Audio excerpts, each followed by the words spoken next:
All right. Session. I don't know. Yeah, we said the same thing last. I don't worry. I always forget. It's my special ability to forget the name. Whatever number's in the title. Don't worry. 28. 28. That is what we are on. I don't remember exactly what I was doing. So I'm gonna just clear the map and actually let me pause the recording while I do this. After some thorough research, I've come to the conclusion that I do dum and I lost the last session. Thank you, finals, and me being an idiot. But hey, ain't gonna stop us. Basically, last we left off, the party had a deep run-in with, in the middle of their combats. Sebastian had just got up from being knocked unconscious, and he slayed out those enemies that you saw me delete on the screen on the map. And as well as the three hunter-like men who seemingly, as they saw Sebastian do his acts of monstrosity to these beings before him with this dangerous demon monster blade in his hand that was changing shapes and literally immersing his enemies on fire.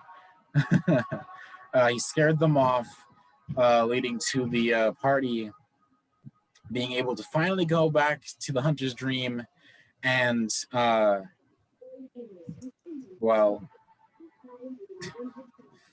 go about their, actually finally get a full night's healing rest with a long rest.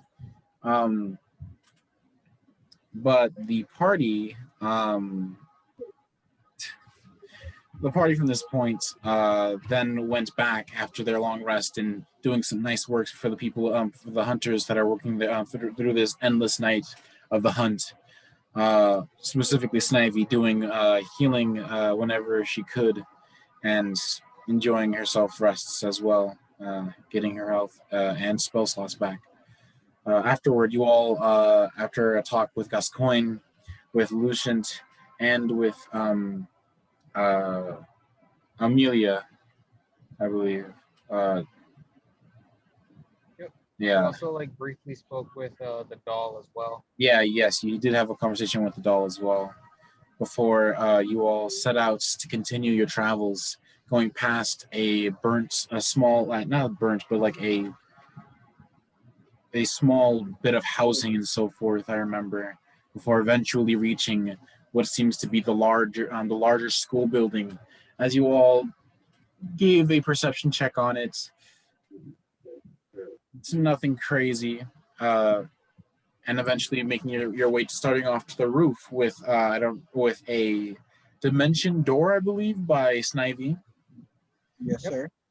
From there, you guys were a bit paranoid about the gargoyles there before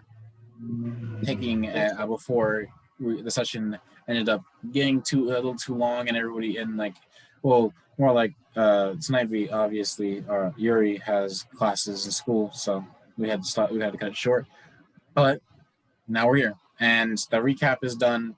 And soon, I'm gonna have to probably take my dog out at 10. So. Hey, we'll try to do what we can. And so give me a small moment while I set up the field, while I clear up this field and clean up what needs to be cleaned up, you know?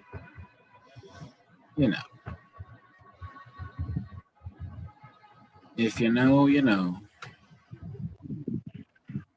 And if you don't know, now you know. No, nigga. Hey, I think I heard her say it.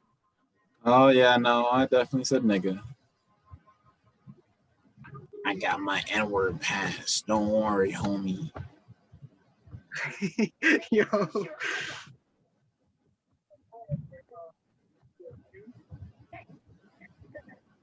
All right. Here we are. So let me just get a box.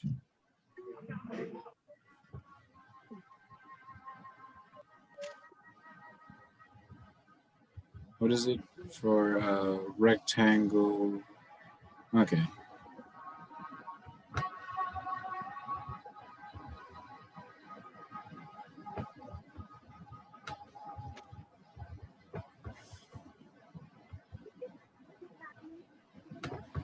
About this whole.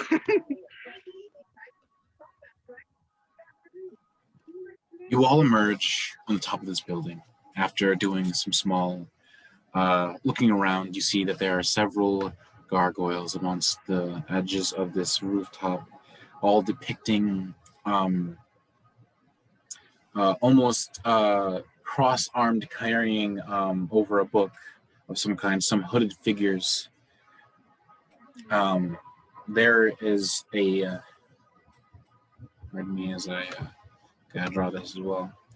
There is a semi-glass opening on the roof of this building. There's a couple of them, and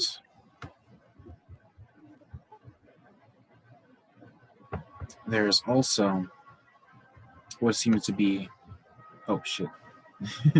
there also seems to be what appears to be a doorway downward, or what they would use to get downstairs from the roof.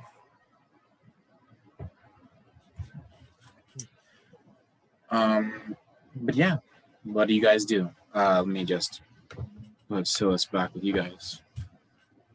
You did take a perception check, ended up rolling very nicely, so if you were to look around, I could give a bit more description about this area. You said there were gargoyles, correct? Yes. Well, you could call them gargoyles, but they're not as the menacing type that you would, in fact, see. Already established that the gargoyles won't harm us. Yes, the gargoyles seem very much harmless. This stone appears to be made out of stone. You got a point there. Huh. Just know I went to roll a perception check and I accidentally opened up my calculator. Yo, I feel that. Damn. All right. Well, I got a 5. All right. You got a 5.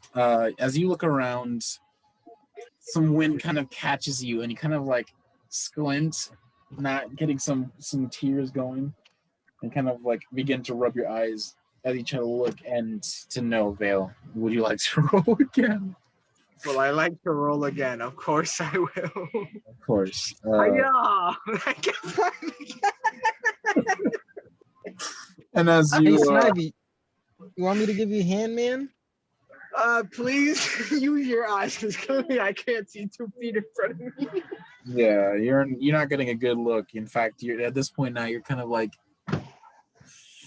trying to get whatever it is out of your eyes. At this point, it's currently my vision's getting worse. All right. So I'm going to roll. Holy shit. Wow. That's 10. A 10 total. Yeah. As you look around this rooftop. Wait, I have advantage. Hold up. Oh yeah, you do. Go ahead. 16. A lot better. 16. Hey! So as you look around, and mind you, you're the other. I should probably start clarifying, because like you get advantage with perception checks, referring to smell with your spirit. I also have David Bowie. Oh, you're right. You do have David Bowie. Never mind. You have David Bowie. So, as you look around, and as you and David Bowie, the mimic cloak that Jack carries, as the many eyes protrude out of the clothing that it has been mimicking, and surprisingly has apparently to Snivy's views not caught on that this is a mimic and definitely alive. So the cloak on you and you, as you kind of all take a look around this area, you can see that this rooftop has been used quite before. And in fact, there are occasional arcane writing at the edges of this roof from here and here. But collectively, Is it the runes? Is it in a language I can understand? I would need you to make an Arcana check. Arcana check. Yep, it is magical in nature, so it would be an Arcana. It would be an Arcana. Yep. They're speaking Hebrew, but broken. Let me check. I forget what I have in my Arcana. Maybe it's a +1? Oh, +3. I'm +3. proficient.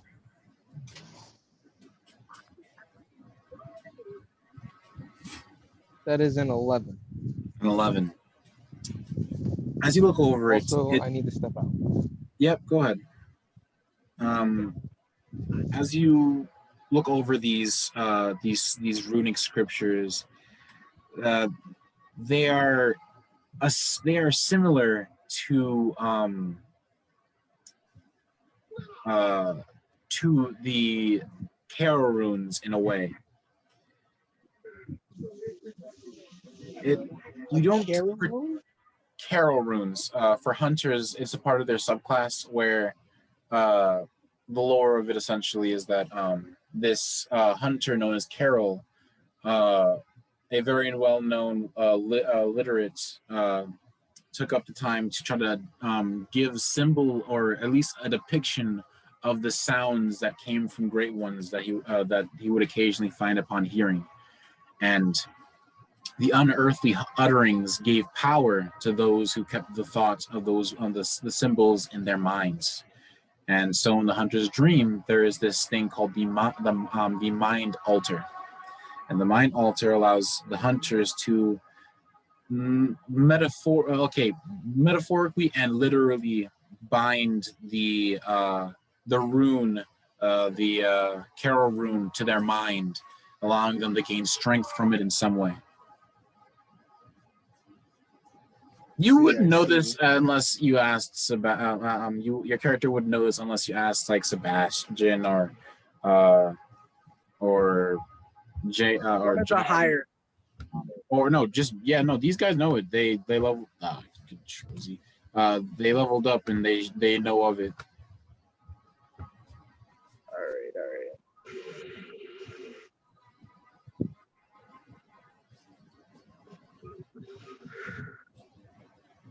But yeah, as you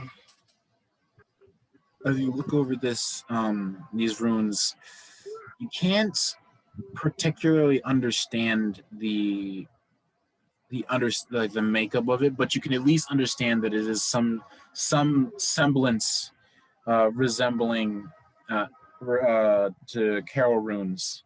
It's not particularly a language to some degree. It's all right. I got you. all right.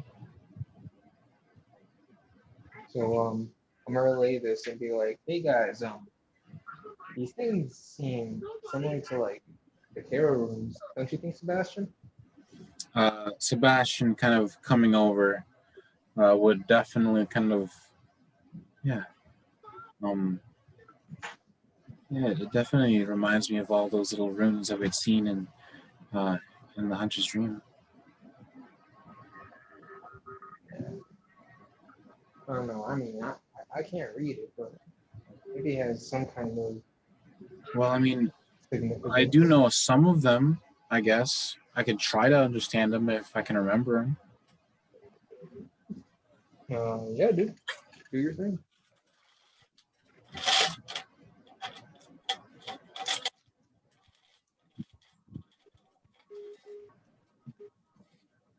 So, in this case, because Sebastian is a hunter, Jalen, if you were trying to understand the nature of the magic, you were trying to just understand the what language it was. So in this case, I will have Sebastian have advantage on his roll. That is very bad of a roll. What does Sebastian have for Arcana? He's a +1. Yeah. Yeah, he's more of the damaging type. He gets an 11 as well.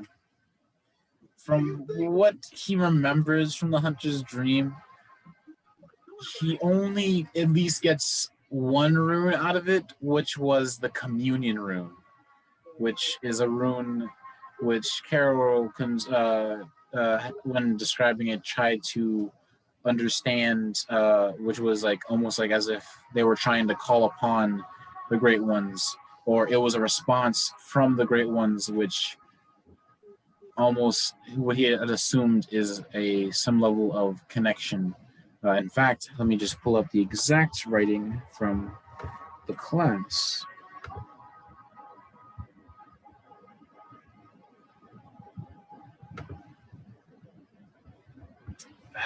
Okay.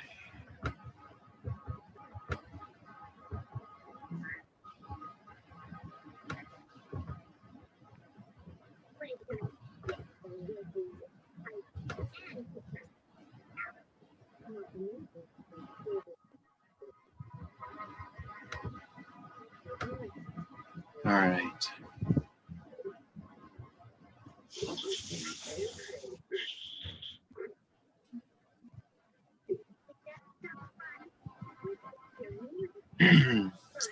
This rune represents the healing church and its ministers. Blood administration is, of course, the pursuit of communion. And that is what Sebastian roughly remembers. In fact, Jack, if you were to look at this, you would have automatically known this because you have that rune essentially burned into your memory right now. Hey, kind of recognize that. You know what? So if you were like the only one that Sebastian really remembers is that communion one, and you already know it, and in fact know all of the abilities and this stuff. So.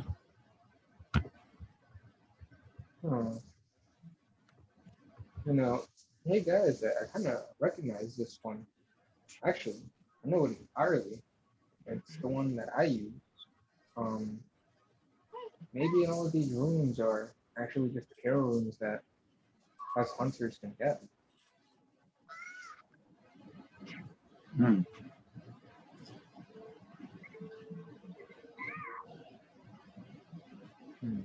Sebastian, Sebastian kind of chimes in with, maybe it does something. I mean, arrow runes affect us, don't they? It would possibly affect this section of the building, maybe.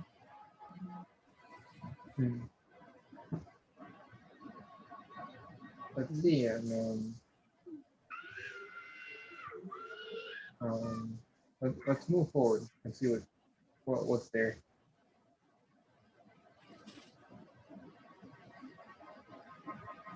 All right. So, do you guys going to continue into the building, or do you still want to look around? There's still this this section of glass that is here. There's then the doors, and yeah. Actually, I look to the party. Anybody has any paper on them? Sorry, what did you say? You were a bit quiet there. Does anybody in the party have paper and something to write with? Paper and something to write with? I should have paper and sign it right away, right? Snivy, I believe, in fact, does have very fine paper. I have paper. Hey, Snivy, you mind if I grab a piece of paper to like jot these runes down? Yes, here you go. All right. Snivy, you've given off a bit of your very fine paper. All right. Do I need to roll for To writing write down these? all the runes.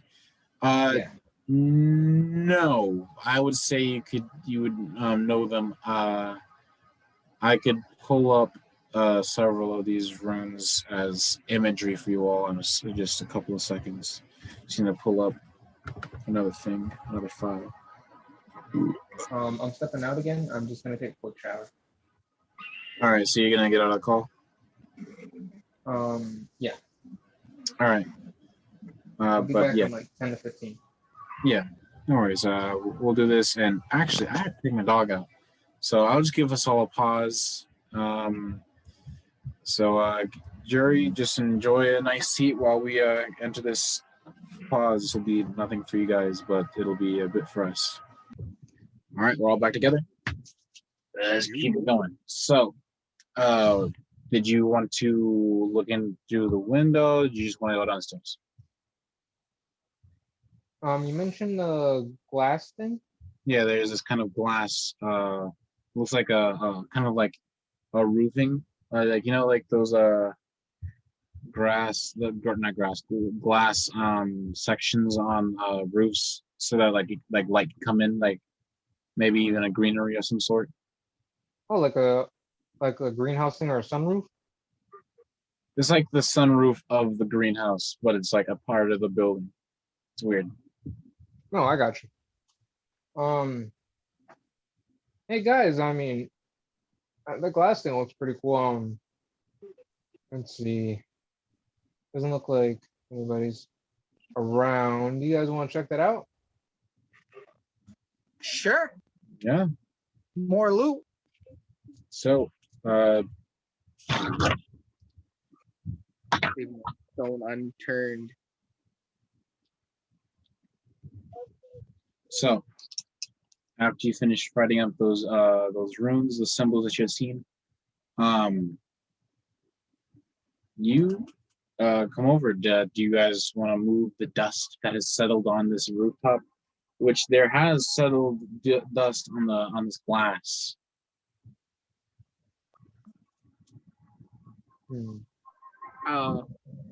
Yes. Okay. All right.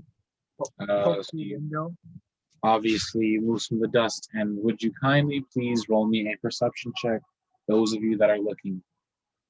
You want me to roll another 4? Got you, B. Hey, I got 14. I mean, I guess you're not wrong. Not that far.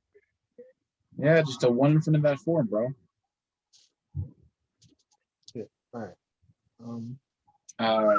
Snivy, as you move the dust and kind of lift your small frame over and finally get a good look in, from what you can see, I forgot that you guys are on the roof. Because you're all on the roof, as you kind of look down and see, you see a room full of empty chairs. Empty chairs, and each one of them there are these bird cages, like the ones like ones maybe for like, I don't know, maybe some sort of songbirds of some kind, but they are of black metal instead of some silvery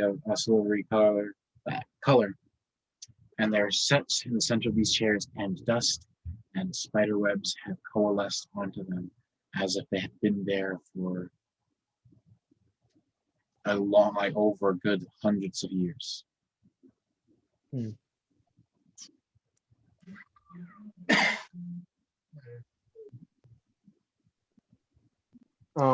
I try to focus on those empty chairs? Yes, go ahead, roll me a d20. And because it's with perception, you have How advantage. empty are those chairs really? That's a nat 20. Nat 20. All these chairs are indeed empty, and as you look around them, some of the chairs are actually messed up. It is the one window that Snivy had looked through actually has seen a good set of what would be pristinely left chairs, where these strange bird cages And as you kind of look at all this, these chairs are metal. In fact, they have these belts prepared to like bind someone to them. But as you look and as you kind of move some more of the dust off of the other end, you see many of the other chairs have fallen over, and there are seemingly some slimy looking beings in what would have been possibly some scholarly clothing. And So there's people like there now? there's something there, yes. It's moving, and it is this gray thing on the floor. But essentially, you can see it looking at over at all the chairs, like wishing to go and touch it, but then reeling back from doing so, and then continuing to slime forward, looking over all these chairs, and it'll repeat this process several more times. Maybe you'll try to reach forward and do the same thing, and it does this repeatedly. Have I ever seen this thing before? Or like, do I I've recognize what it Never is? seen this thing ever. Did you mean recognize what? The slime thing. No, you have not recognized it, but you have seen those robes before. They are of the school of Mensis. In fact, they are a scholar of Mensis. And you have seen a scholar of Mensis that had followed alongside Nikolash. You had seen him come in one day and talk with Ludwig, although briefly, about how this place was dingy and that the place in Central Yarnum was a much better decision before in your much earlier sessions.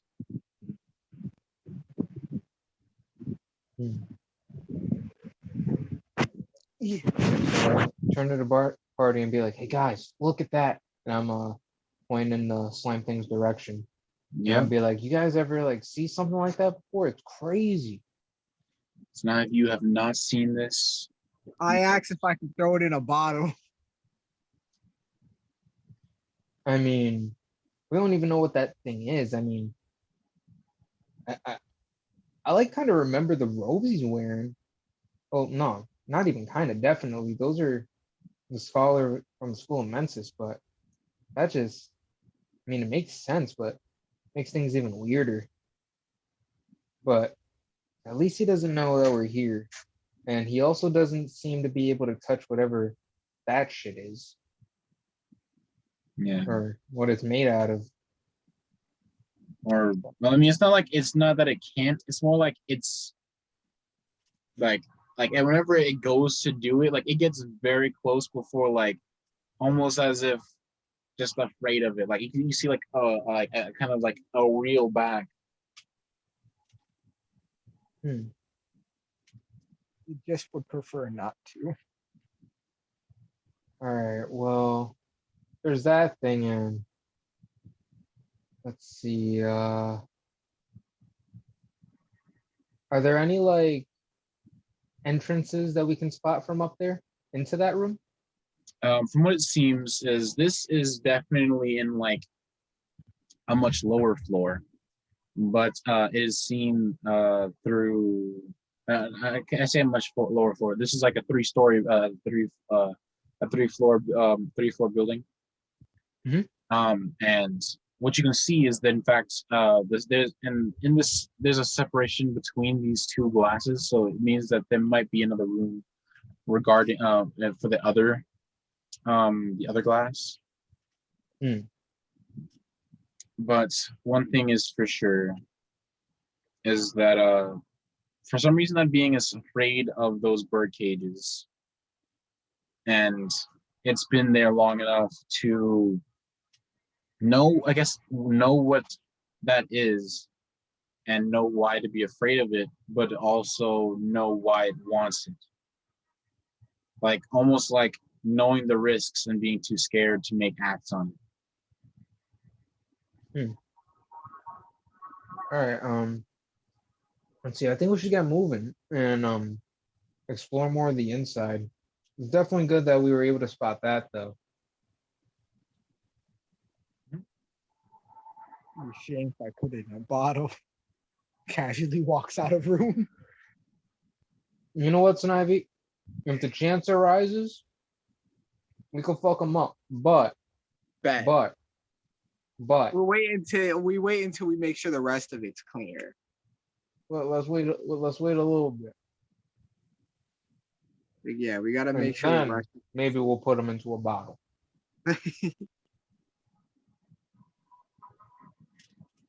Be a shame if I just put them in a pocket.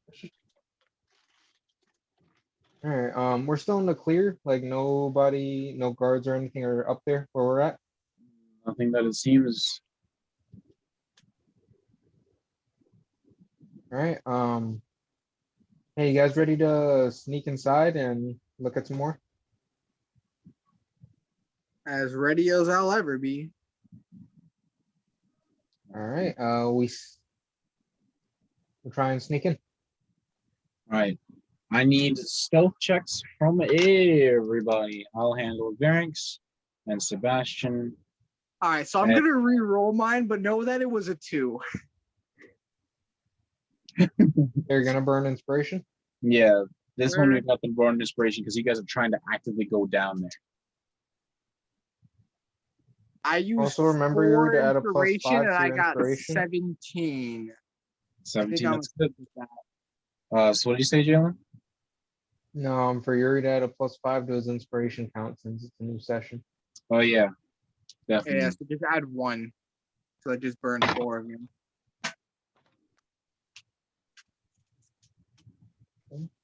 Oh. That is the 14. I'll keep it. You with a +5. Have a whopping 37. And then Silas is looking good. Did you just say Snivy got whop? What? What? That too, but I said I have 37 inspiration. I've been saving up. the fucking WAP thing is what the hell. Anyways,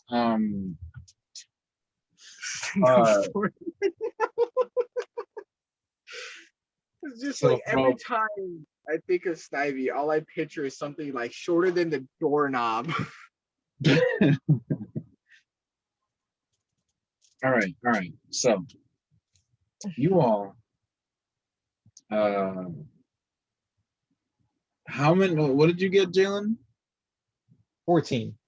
14, 17, 8, 7 plus.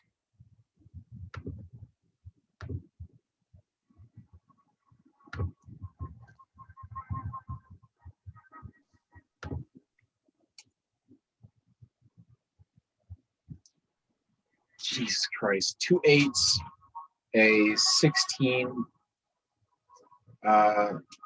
17 and 14. That's very good. All right. So the party,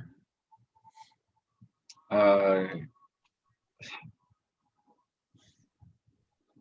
you all are traveling, as you all begin to descend and open these doors,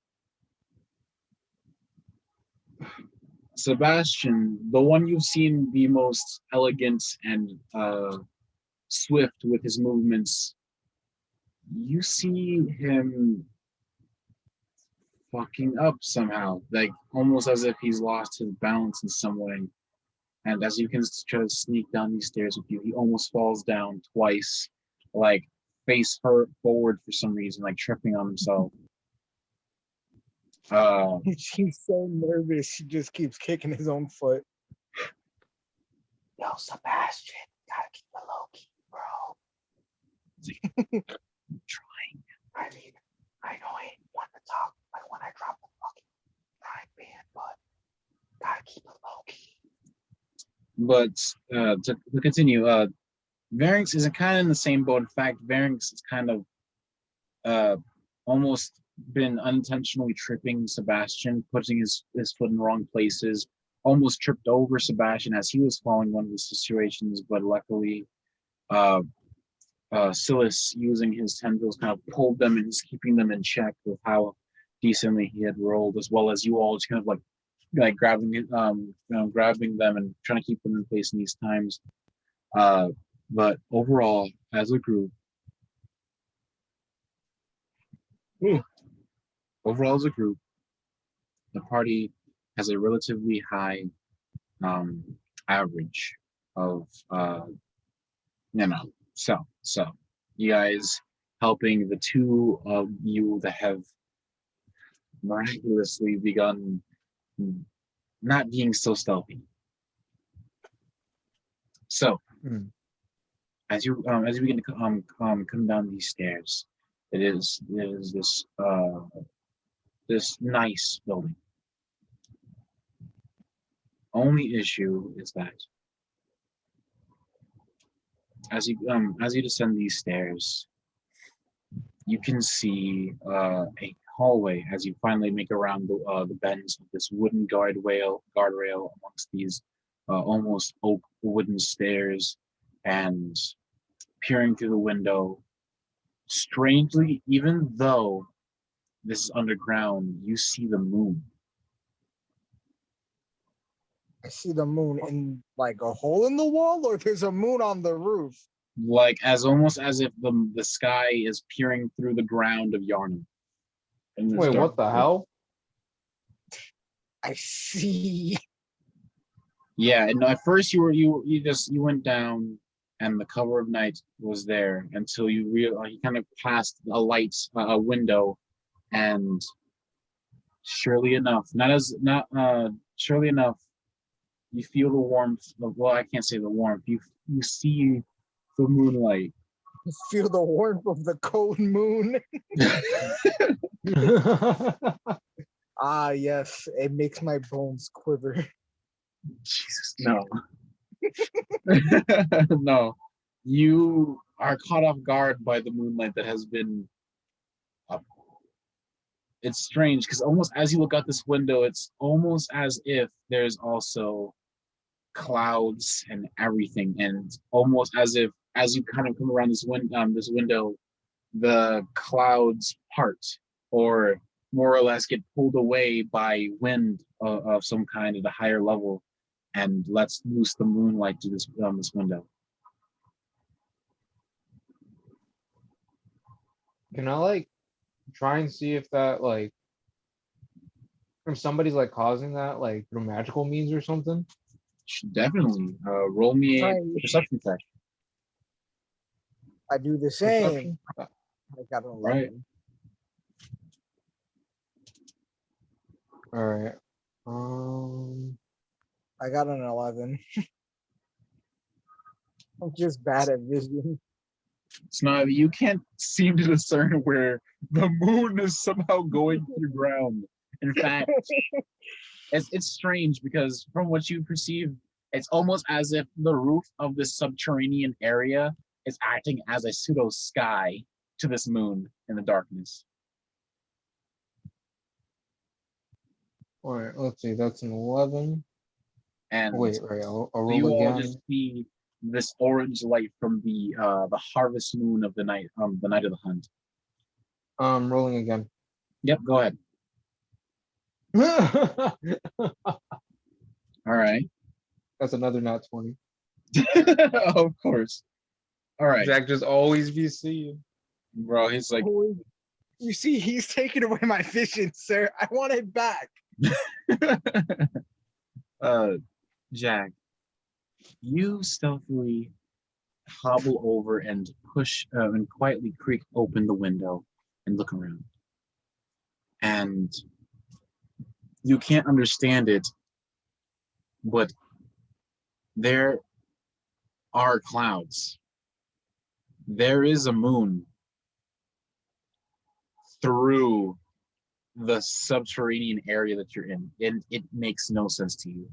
You can even see the occasional dripping from the sky, not even of rain, but you can almost barely see some of the larger hanging nodes of earth, and you can still see the towering stacks of these buildings from past old times that have become the these structures of this underground area, keeping this place from, well, being fallen into, well, or maybe possibly just keeping this chasm open for the people in this area.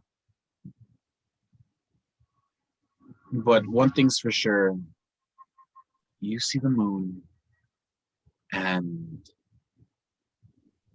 it's strange. It's very weird. Alrighty, guys. So we're definitely not dreaming. We're definitely not dreaming. Definitely not dreaming.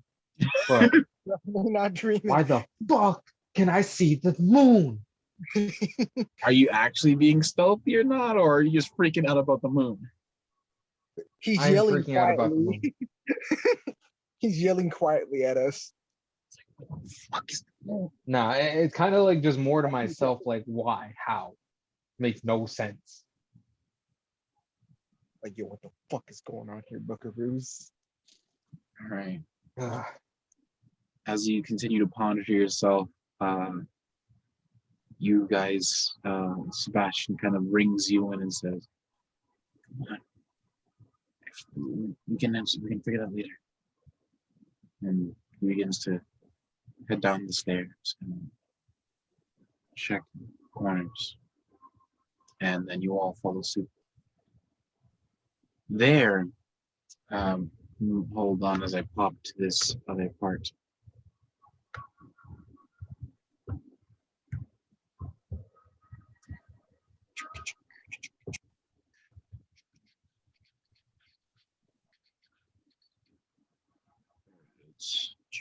Yeah, that's the center.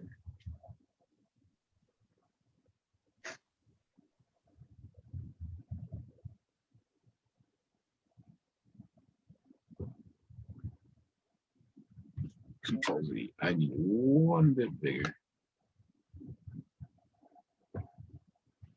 So I guess in this case it would be these stairs that you've come down.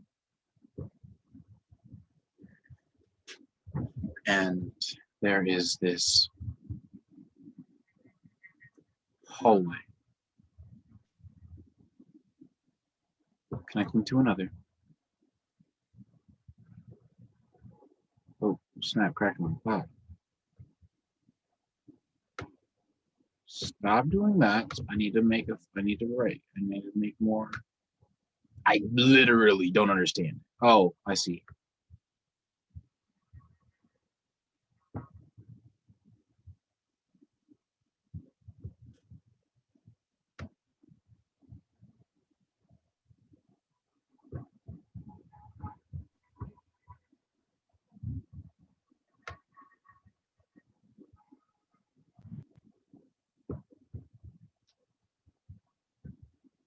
Just set this up a bit.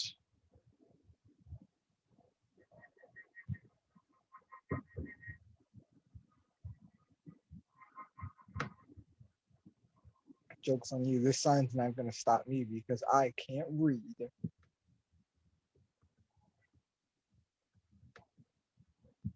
All right, we're all set up. So now let me just grab you boys.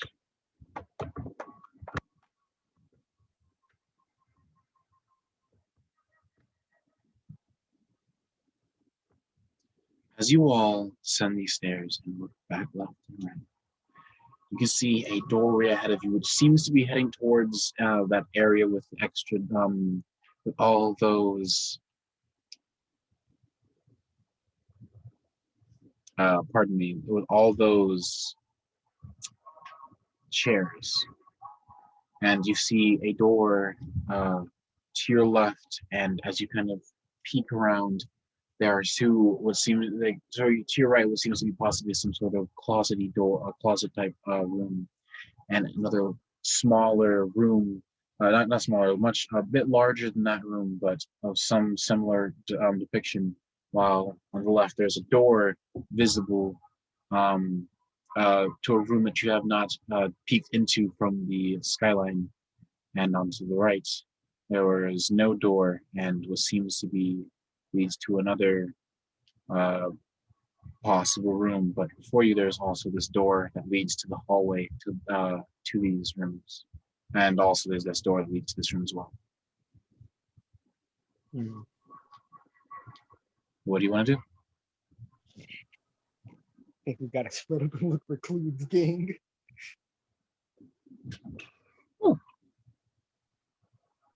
Let's see. We already know what's In this in room, the chair room. Yep. Maybe we should check that closet looking one. this one or this one?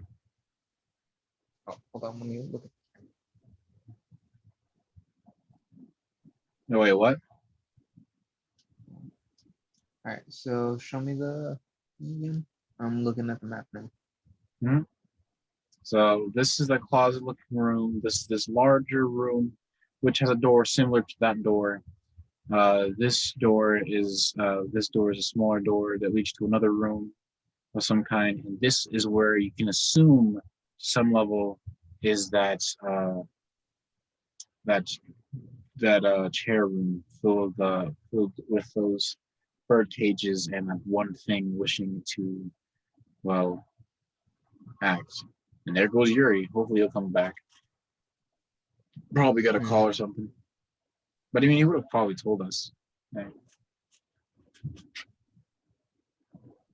You want to just wait for him? Yeah.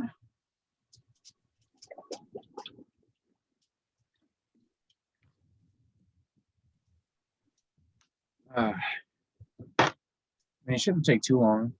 I'll still pause. I heard you say something about the hallway. So I said, I guess we gotta split up and look for clues.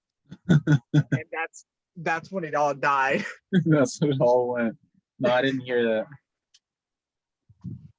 But anyways, what you guys gonna do? There's this possibly a storeroom of some kind, another room of possibly similar levels. There's this room which seems you can have direct access to, and then there's this room which seems to have those empty that empty chairs and so forth. And that creature. Say, let's check the smaller rooms first before we get inside the giant one. But makes sense. All right. So maybe the room on our right. Yeah. Okay. So you all stealthily take your time and pass into this room. And as you enter it, it is but a simple storeroom. There are a selection of objects which will be needed for the processes of handling a class. There is bountiful amounts of chalk for the chalkboards. There are sections of wiring which resemble some like level of that metal bird cage that you had seen before, but they are in pieces, almost like as if in case something happens to someone else's, they can have theirs repaired here. There's a section of what seems to be cleaning supplies to manage rooms, possibly on their own, which seems to be a selection of soap and a small bucket filled with water, as And well. I was gonna take the bleach and the rubbing alcohol. I can't say that there's that because there are some levels of alcohol, but I can't say it's like that. If it's just that, I would like to pocket some chalk and keep it pushing. All right, you just pocket some chalk. You grab like a good 6 pieces of small chalk. But Yeah, this room seems not too majorly important, but at least important to the workings of a college or a place of higher learning, which it seems this place is, or at least was, trying to do. And so we check the hallway now. Yeah. As you all come out, This hall. Are you going to check this hallway or going to back into the? Are you going to try to go to this room? Because this hallway again is empty. Next to the room with the chairs. All right. So you all peer through this door. Couldn't make enough space, so whatever. You all make it look through this door, this window, and what you see is pardon a second. Let me double check with what would be in this area right quick. If there's anything, it would be. You see a small ragdoll standing underneath a single light bulb.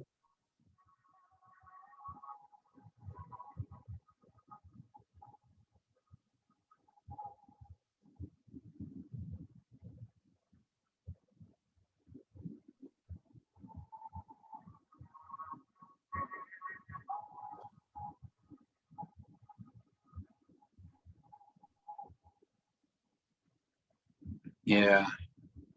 So here in this hallway, you can see what appears to be. Let me just double check something right quick. Mhm. Oh.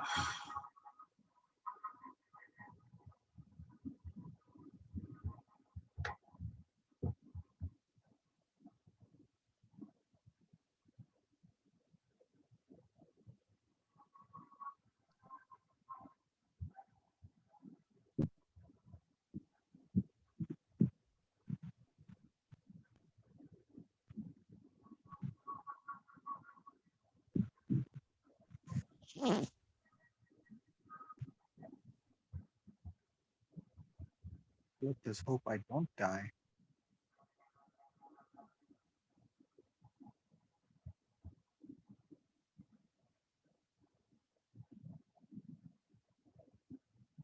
So, what you all see at the back of this hallway, in what seems to be scholarly clothing, or at least what once was, is this creature.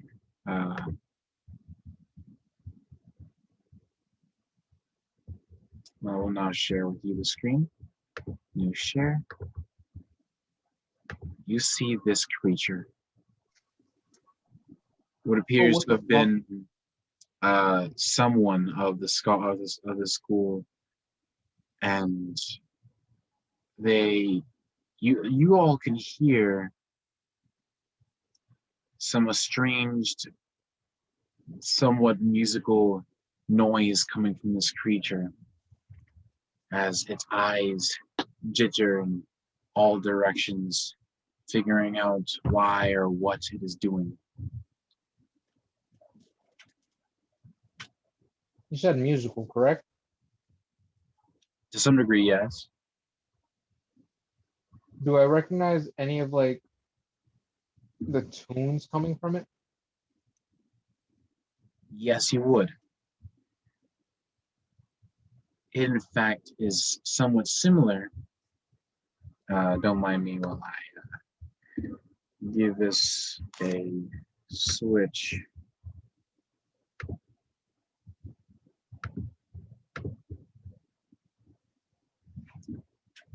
What?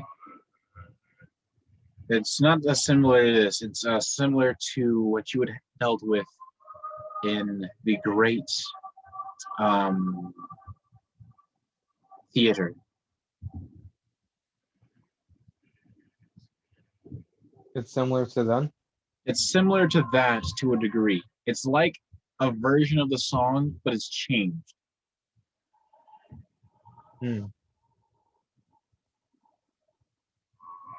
Because instead of some high notes, it is keeping it low.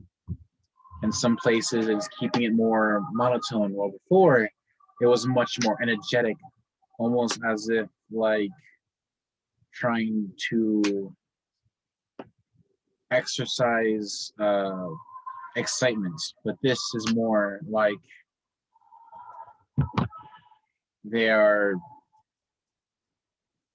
heavily thinking about something else while trying to sing a song that they can't remember. Hmm.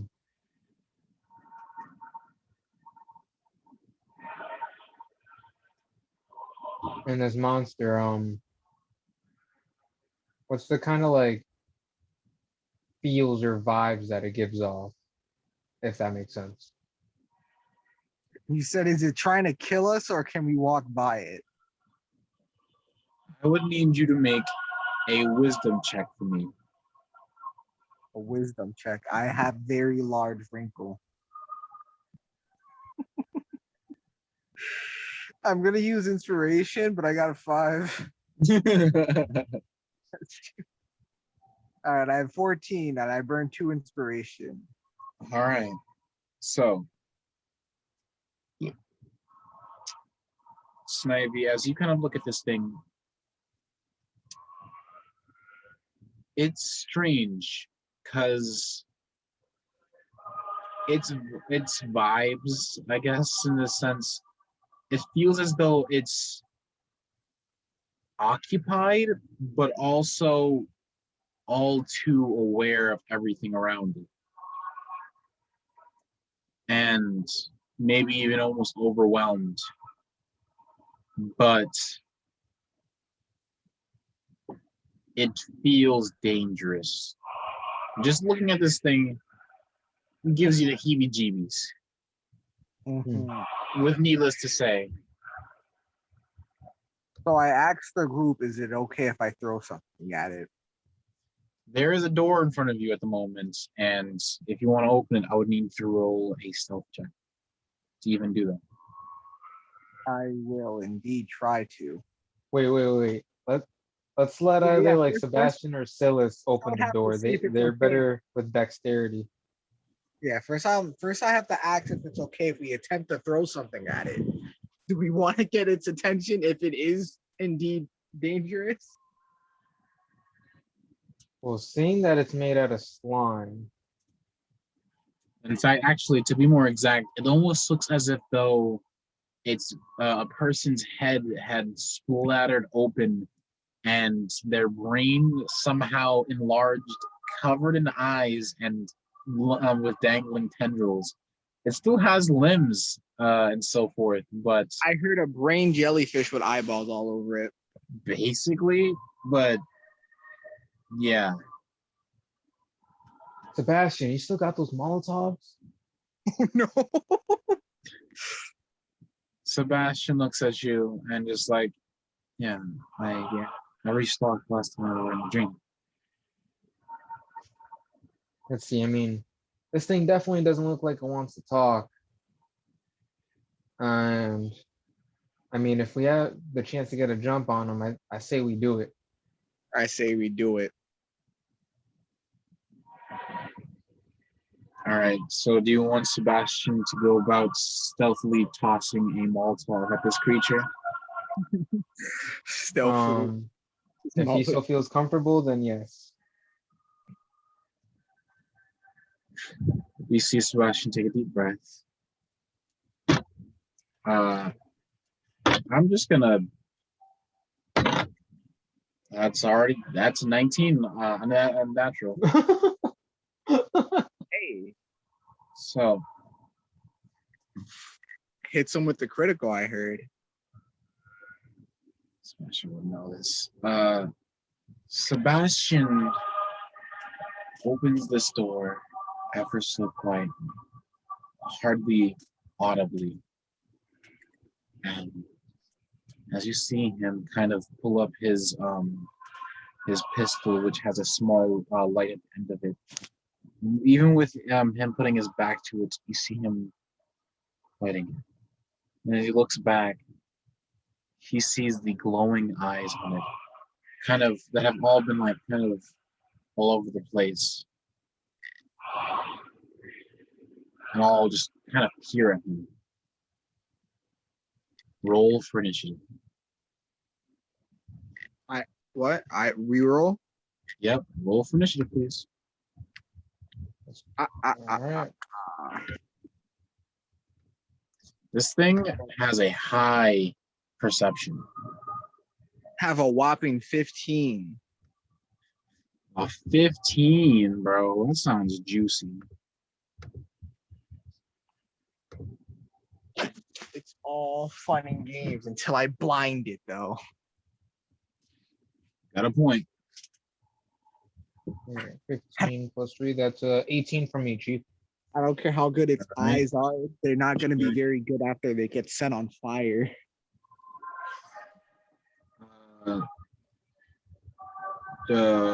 Snivy with a 15, I believe. Indeed, indeed. All right. Bearings and Sebastian. Sebastian with a 15.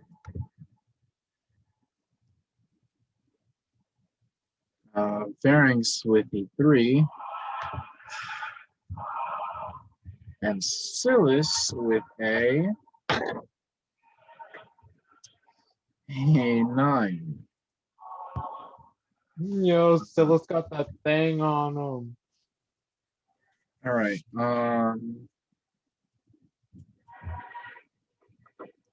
Yo, good, he got the 9 on him. So we're whipping out the 9. Oh, don't. Okay. All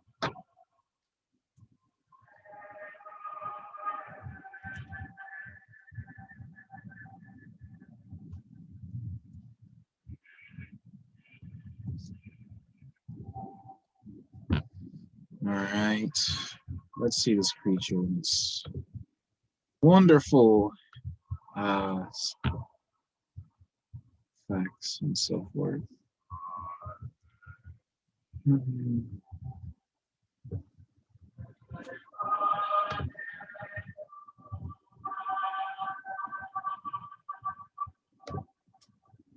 I have no clue what this once was, but I found it, and now you have it.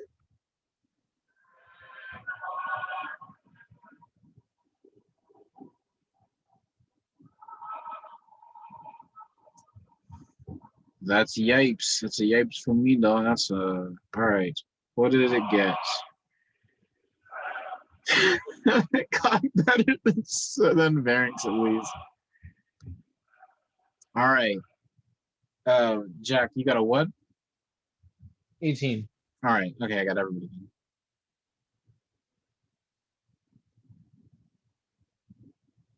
All right. So let me change this noise that you hear. You think you're better than me, Jack? With your 18 You're habit. better than me, Jack. Well, that's annoying. But Nah, bro. Like Jack says, Connell's just never be lacking.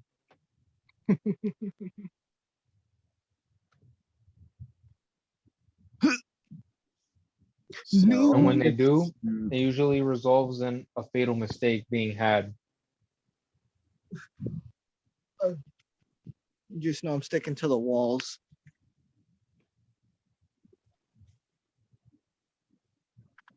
man, it's gonna be Spider-Man, that bitch.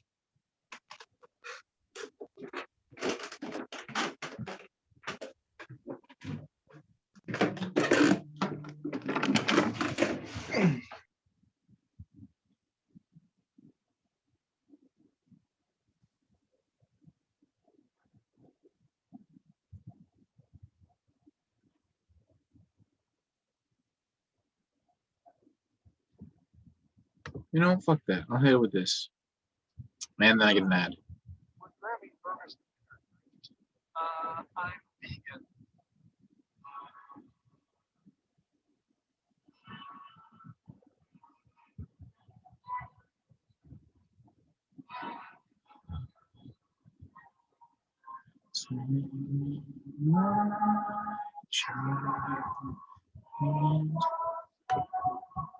I'm sure you're hitting the Silas music, yo. Yup. Wait, I just realized Snivy needs theme music now. Oh, true. So Yuri, a while back, a little earlier in the sessions, or midway, I'd say. Midway. So at least yeah. comparative. I spoke to Sway like, bro, our characters definitely should have like some sort of like theme song. Just like if they had to walk out to something, what would it be? And he went through each excuse me, character in the party, and he gave him a theme song as well as some NPCs.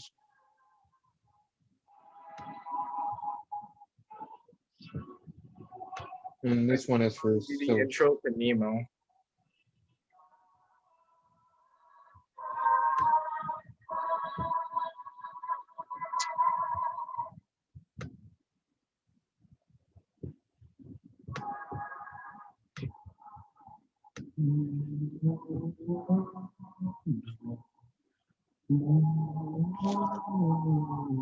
Also, I don't know if you've ever watched or heard of Goblin Slayer, Yuri, but this is where that song is from.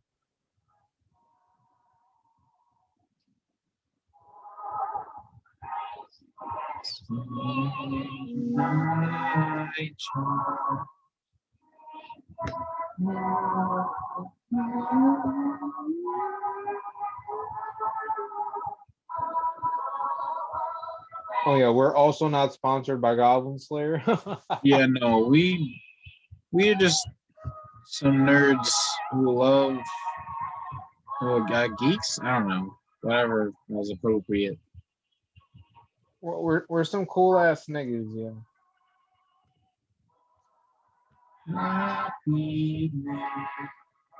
Or not. I guess we're just not gonna.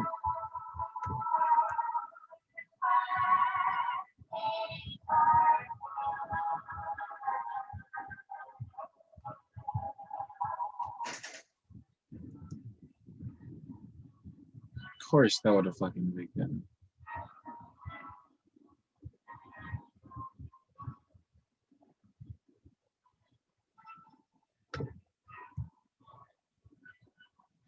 What makes jellyfish? What would make jellyfish? No, jellyfish.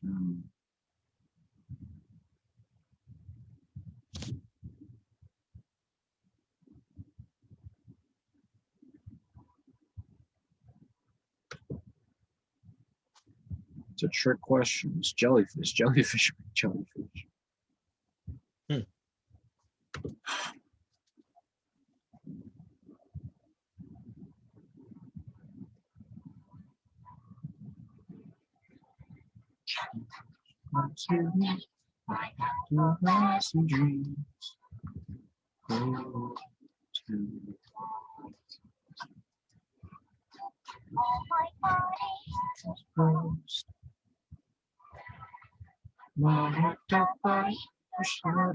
Fuck, I don't care. Wait a second, that looks a bit better. I guess. Yeah, I guess.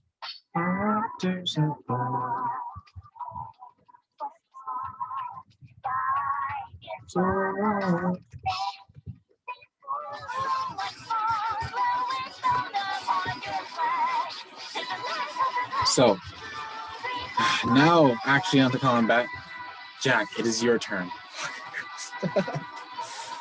Oh shoot! All right. Going camera. Yeah, switch up the order, please. Sebastian, I say Jack is behind. All right, so this guy's all the way at the end, right? Yep. All right. I should also ask, did Sebastian actually end up ever hitting him with a Molotov? No, it caught his he had tried to roll the stealth and he got caught. He rolled a 19 and it caught with its 19 natural perception. Oh right. You said it had a high perception. Yep. All right. Still chuck the Molotov at it. Well, I want him to see this coming, and I do something I haven't done in a while. Okay. Pulling out boomstick. All right. And just want to see how he reacts to this, so I'm going to shoot off a fireball. Oh, okay. He's just gonna fucking immerse this thing in flames. I love it. I want him to know we mean business. Huh. Okay. All right, and that bumps me down from 12 charges to 8.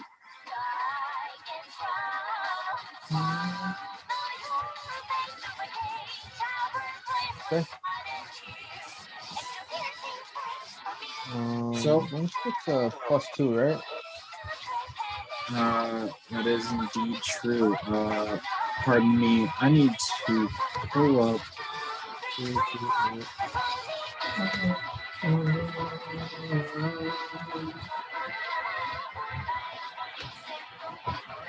Oh yeah, I forget. Do I need the roll to hit with fireball or? You have to roll damage. It has to roll a save.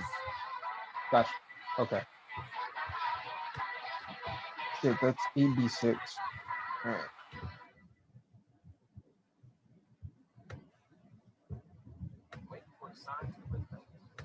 All right.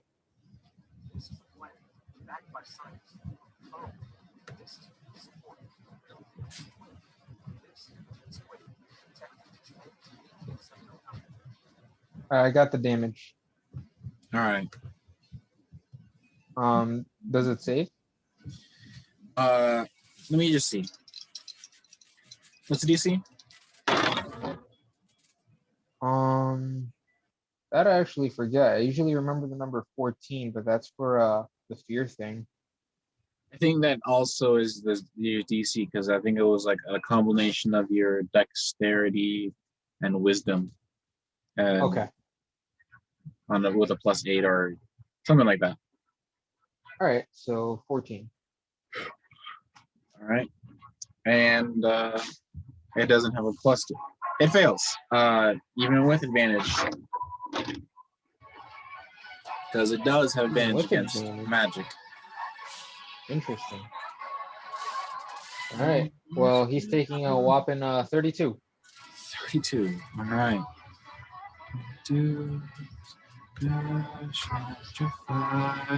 Then I'm gonna skirmish back into Raijin, and I'm just gonna How much? 34? move up.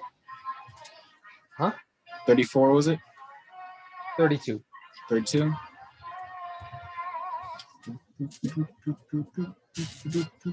All right. So you skirmish. Yep. I'll bring out Raijin and let's see, longsword mode, and I'm gonna dual wield it with Yarnum Spine and Whip mode. All right. And then I'm gonna just go up as far as I can. Okay. 5, 10, 15, 20. No, sorry. Yeah, sorry. 5, 10, 15, 20, 25, 30. It is 5, 10, 15, 20, 25 feet away from me. All right, and I'll end there. Are you on your turn? Yep. All right.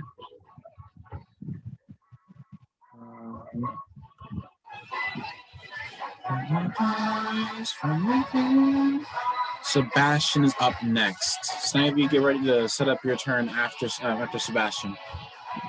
So just start thinking about what you want to do.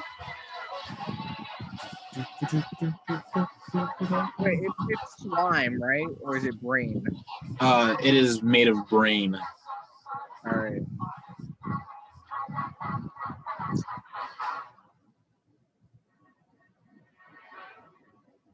Damn, I'm definitely frying a fucking brain right now.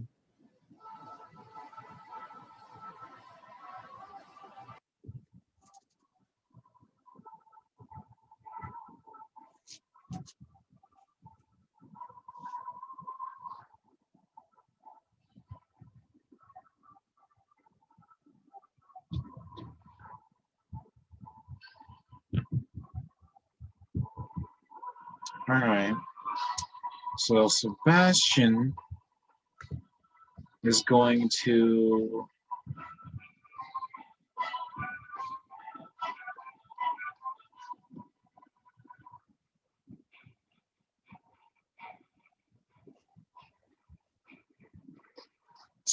sacrifice his bonus action this turn to have 2 reactions. When it's not his turn. And Sebastian is going to take the dash action and is going to move 60 feet. 5, 10, 15, wait, hold up. 5, 10, 15, 20, 25, 30, 35, 40, 45. Sebastian is there, and he's going to end his turn with what is it? With his this indecisive demon in hand. Mhm. Yeah. That's Sebastian's turn. Snivy, it is your turn.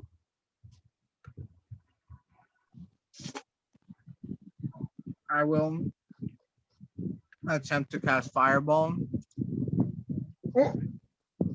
Just straight off rip. If it's flush, it should burn. So just to clarify, this is the area of Fireball. Oh.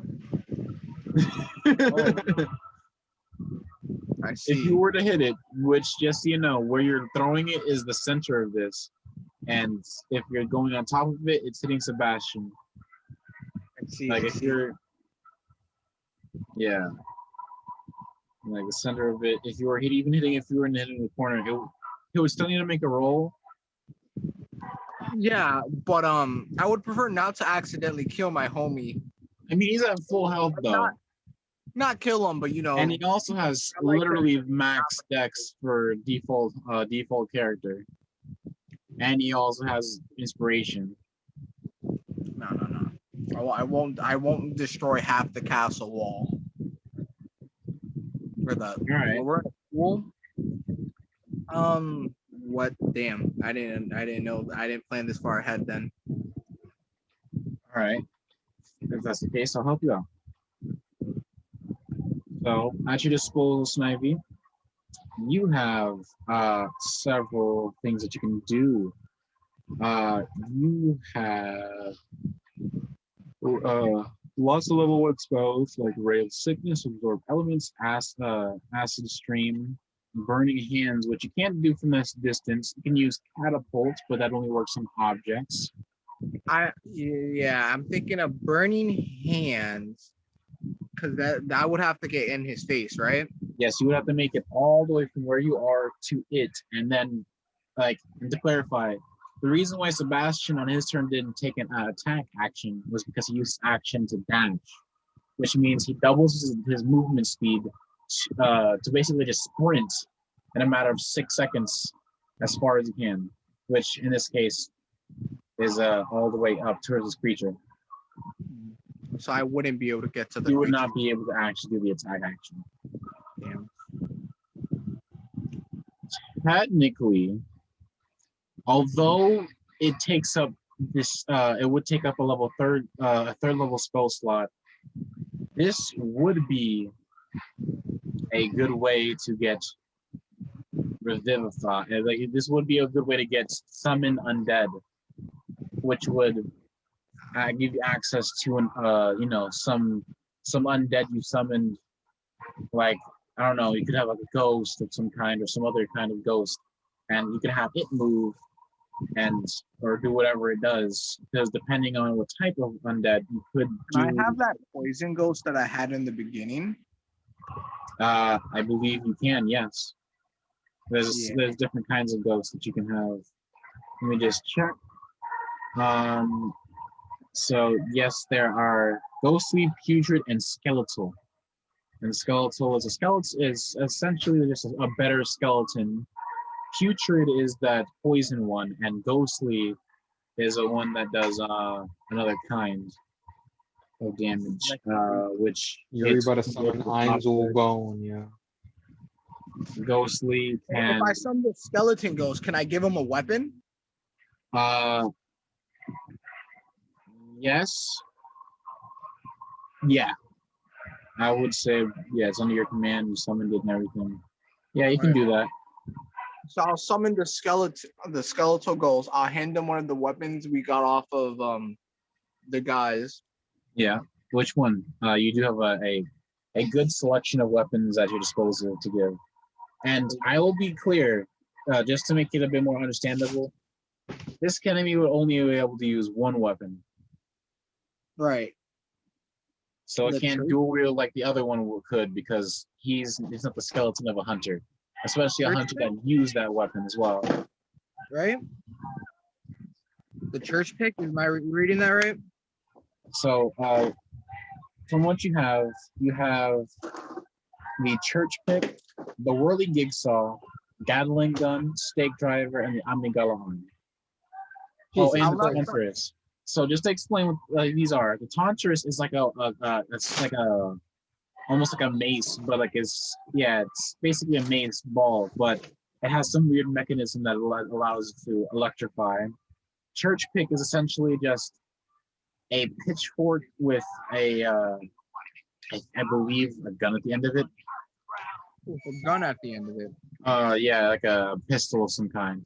And then there's the whirly jigsaw, which is essentially a strange saw-like thing, and it can change from this saw to a club, essentially. Then there's the Gatling gun. I'm gonna summon the skeleton. Give him the church pick. Okay. And I can't enchant his weapon, right? Because I'm summoning him. No, you're summoning him. Yeah, you can't do it. Well, then I'll tell him to attack. All right. So it has the church pick.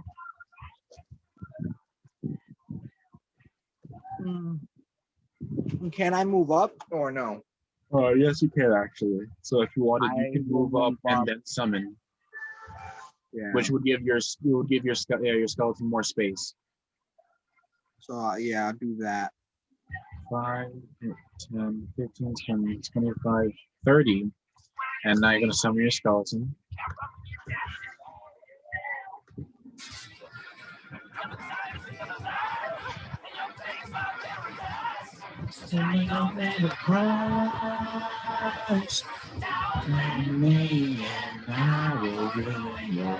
Steven is still with us in his spirit. This is gonna be a you want it. Actually, let me see the range of summon, because I think there's also a range that you can summon them to make them even go farther. 90 feet. You could have just summoned it from where you were, straight on it. But it also wouldn't have had the weapon, so. Yeah, it won't have my weapon. Unless Unless tries to throw it. this action, I chuck the weapon at it. No. If you want, you could use your bonus action to, give it the weapon. No. I'm just gonna hand him the weapon and let him walk or run at it.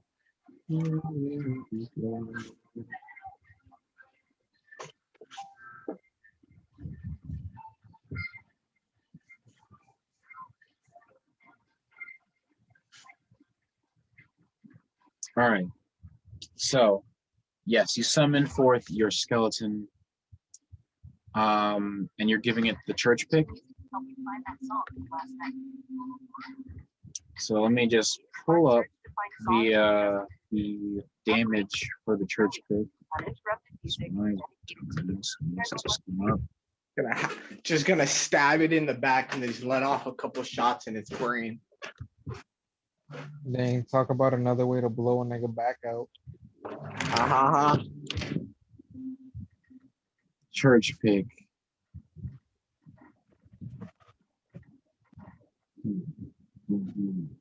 Actually, sorry. I'm actually wrong. It's not a gun. The church pick is like a literal pickaxe.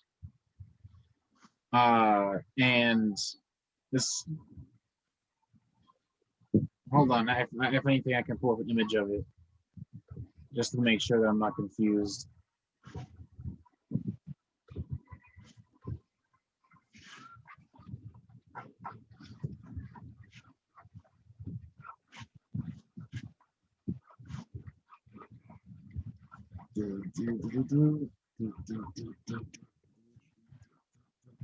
Yeah, so it's like a almost like a short sword that turns into this pick of some kind. as you can see. How strong is this trigger to sword and pickaxe form? It does a D8, and then it does a D6. Because if I Mind can make you- that skeleton stab it and then it change it to pickaxe form, doing additional slicing damage. To note, your enemy, your monster has no monster. Your undead only has one attack. Wait, let me double check. Let me not eat my own words right quick. Let me just double check.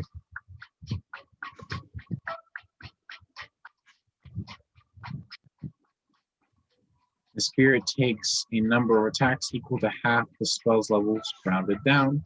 You use it as level spell level 3, and half of 3 it would be 2. It would be 1.5, but rounded down is 1. So it only has 1 attack. Yes. So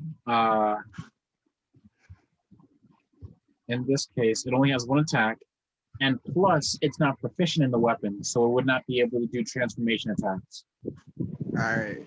So I'll just have it just shank it in the stomach or whatever, the brain. Right. Right stem. So Does you Or is it just now a useless body? what? The skeleton. No, the skeleton's here. Funny thing is that it would do 2d4 plus 3 plus spell level and necrotic damage. It might actually do more damage doing its normal attack. It had just a normal claw attack. No, in fact, it fires off a skeletal bone that does necrotic damage, and essentially, it has a chance to do you would have the chance of doing in total 8 damage, plus 3, which is already more than that, plus the spell's level, which is 3, so it's already a plus 6, plus a chance of 2 to 8 instead of a 1 to 8. So it already would be its range would already be better in damage wise. So you're telling me it would just be easier if I summon it in its face and then tell him to poke him with his bone. Yeah, just be like, ow, and it'll shoot out a bone and hurt it. I guess that's the way then. All right, so instead of giving it this weapon, you just summon forth this being. And so as you release this spell, I don't believe anyone is harmed enough to need this healing. So we'll just say you don't use the effect at all, so you don't waste its usage, because it does have uses per day that you can heal people by using your spell slots. All right. I was gonna say I will heal the wall. No, that'll be a waste. That spider in the corner right there. I see him missing a leg. I got you. I got you.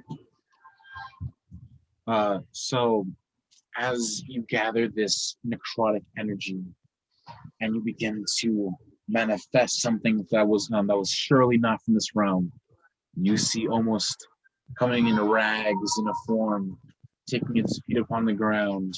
You see the skeleton-like being, and you see it kind of grasp, kind of summon out a bone, and then it is protrudes and fires out from it, and this enemy I need to roll roll a d20 for me and add how much to it? That'd be plus 3 to the attack. So roll d20, add 3, and I'll tell you if it hits.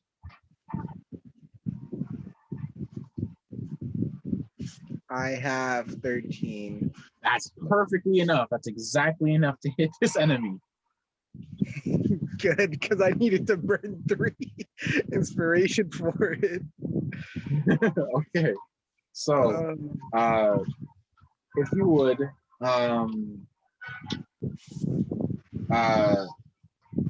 what is it? Roll roll 2d4 plus 6. 2d4 plus 6. That is a whopping 12. 12? Indeed. All right, that's some good damage. Good damage. Is it resistant to any kind of damage?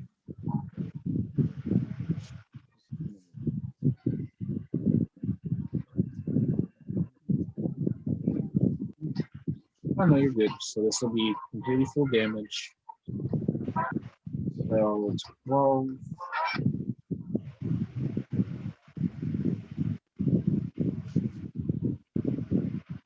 All right. That'll be your turn, Snivy. Indeed, it will be. All right. It is Silas's turn, as Silas will now let off 4 Eldritch Blasts. Good old revival. That's a miss. It's a hit. Oh, he has disadvantage. That's a miss. Of course, he got a 1 and a 20 for his fucking rolls, and of course, he has to take the 1 instead of the 20. Cool. That's a Nice. critical fail. That's a 2. And that's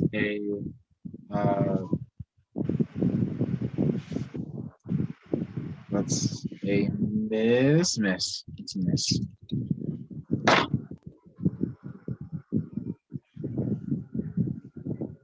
Of course. Well, all the other 3 shots surely miss. 2 are unfortunately amidst those within range. Pardon me while I make sure what could have been hits. So, Silas. The skeleton missed? No, the skeleton hit. This is Silas's turn. Silas has missed a lot of shots, but one thing's for sure. Someone's getting That's One thing's for 4 sure. That's 4 allies in range. No, wait. Yeah, it's 4.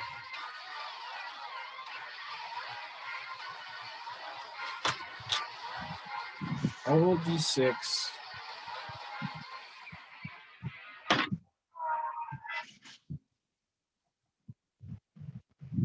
Okay, I didn't expect it to be a 6 when I needed the nose. Okay.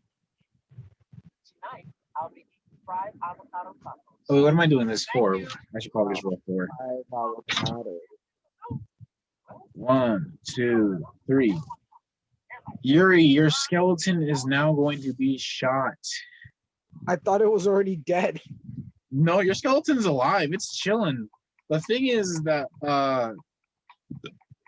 your summoned skeletal undead. It comes up, it fires off its bone against this creature, and then for some reason the energy, like the magic around this creature kind of begins to changing the course of these small galaxies you see pierce by you.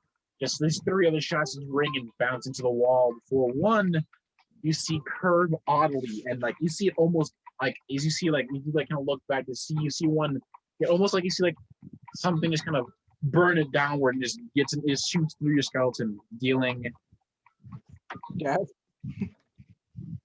6 damage to your skeleton out of Jokes on you. He has 7. jokes on you. He's already dead. Got him.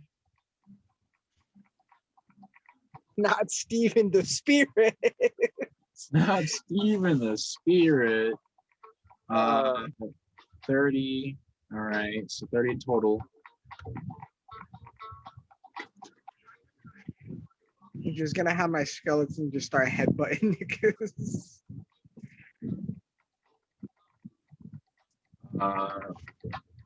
Yes, 30 out of so it took 6. That's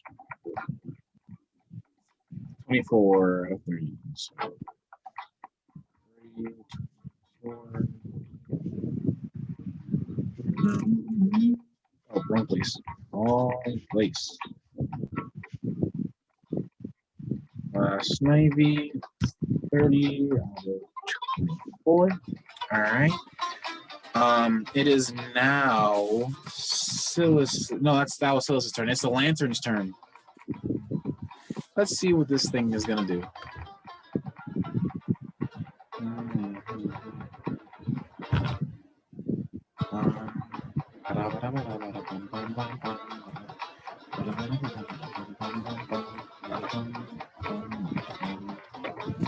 this creature. Okay.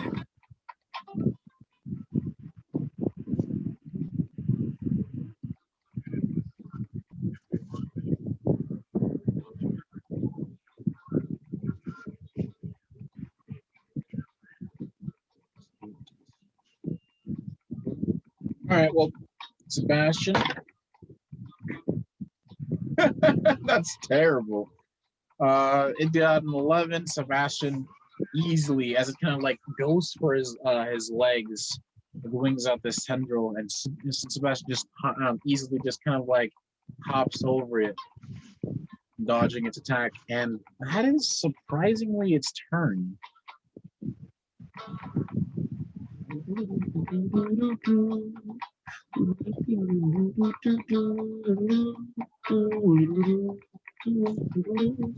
All right, that's his turn.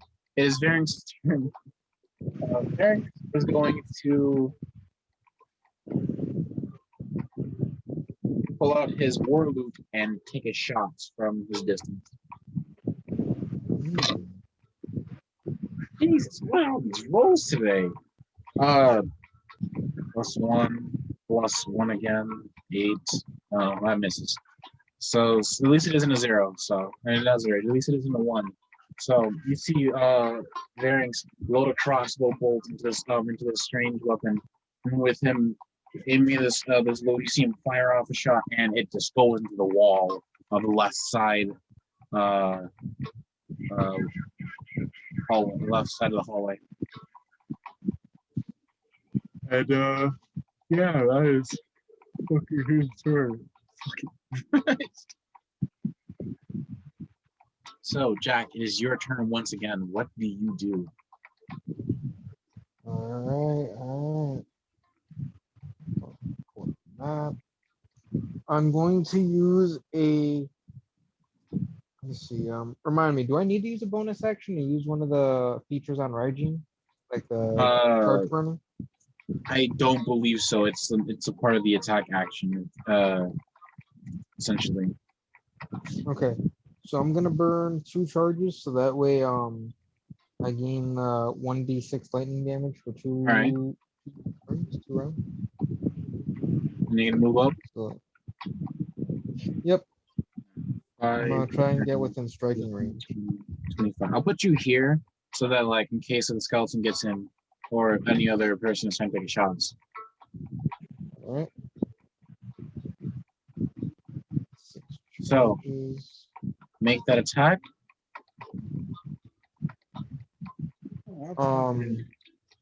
More specifically, I have a question. How much of that lightning damage did you do? What do you mean? Like, obviously, you're burning 2 charges, right, to get a D6, is it, in lightning damage? Yep, a d6 for 2 of my turns. This one and the next one. Yep. So, how large is this creature? This creature is, let me just double check, because if anything, I'm pretty sure it's the right size. Should be just, yeah, it's a medium. It's just a normal size of a human, but this weird brain expansion has done this to this creature in some weird way. If that's the case, I'm gonna try and use my whip to grapple it. Okay. You gonna grip that nigga? Gorilla grip. Gorilla grip. You gonna pull him this way so I can give him a nice one to the face. All right, so that just goes off like an attack roll, correct? Yep. Grapples? Yes, it's actually an opposed thing. So, like, it would try to use its dexterity to get away, essentially. Okay. It can move. All right, I got my roll. What'd you get? 16. You got a fucking, like, a what? A 10 in total. So you grappled it. All right. Yes, this creature is pinned, and I will say you do have advantage on this on the attacks against this creature. All right. So We haven't even with gone my into second attack, I will Right. go and slash at him with Raijin in the other hand. All right.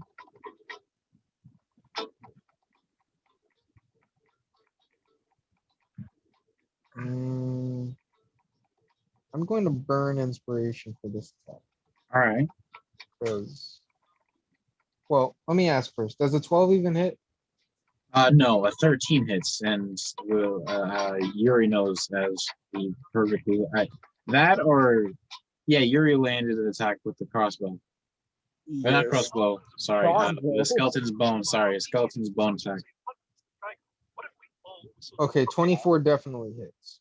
Definitely. Definitely hits. So let's see. Hit that nigga in the brainstem if you want to be precise. So, question: how much lightning damage does that? Would it do in total? Because there's an effect that it has, not effect that it has, but there's a particular vulnerability it has. Okay, so regular damage, he's taking 9. The lightning damage is a 2.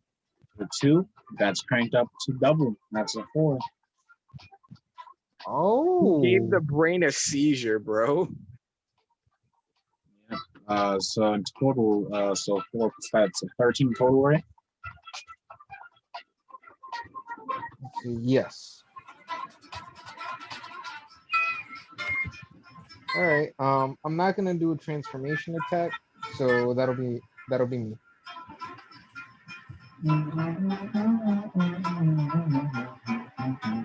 And yeah, I'm at my turn. All right, Jack, that is your turn, and this creature is looking very hurt after that.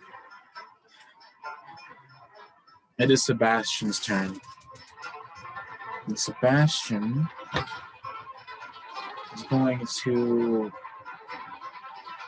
pull out Indecisive Demon in his dagger form because that's what the form it was in. And now he has advantage, so that's a 19. So close, so close. So that is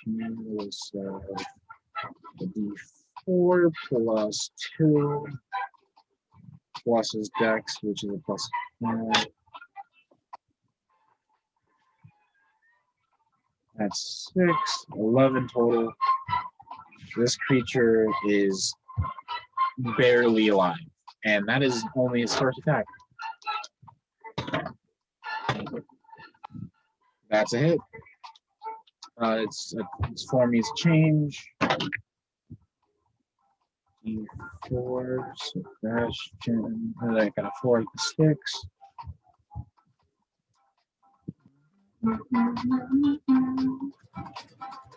A rapier. All right, so D8.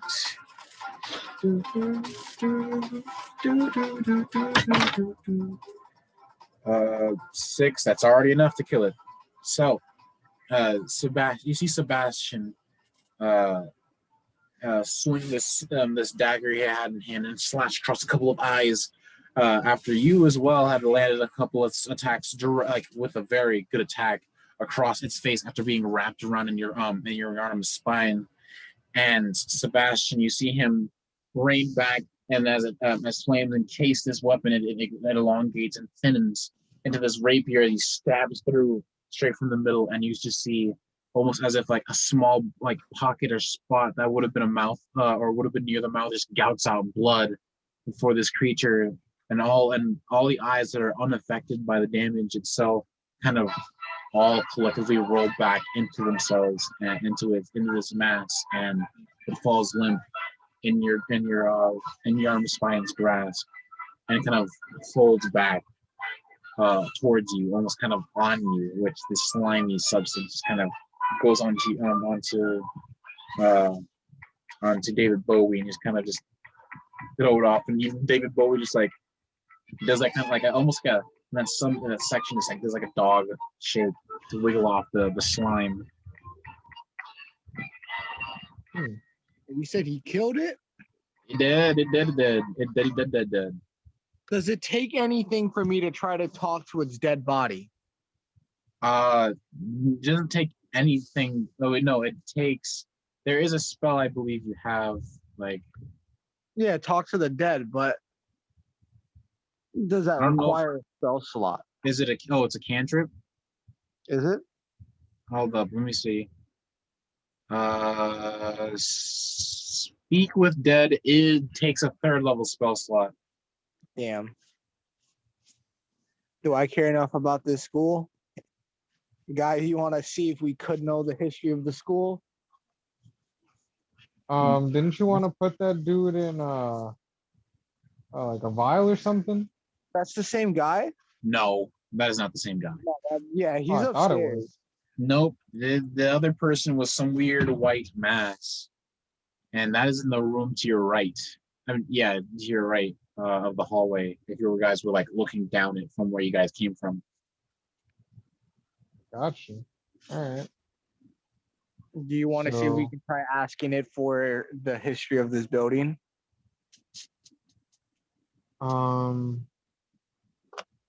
Sure.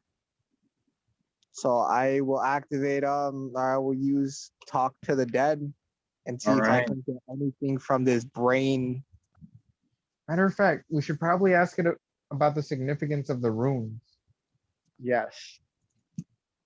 So let me bring into a bit of parameters of speak with dead. Let me just double check with the spell itself.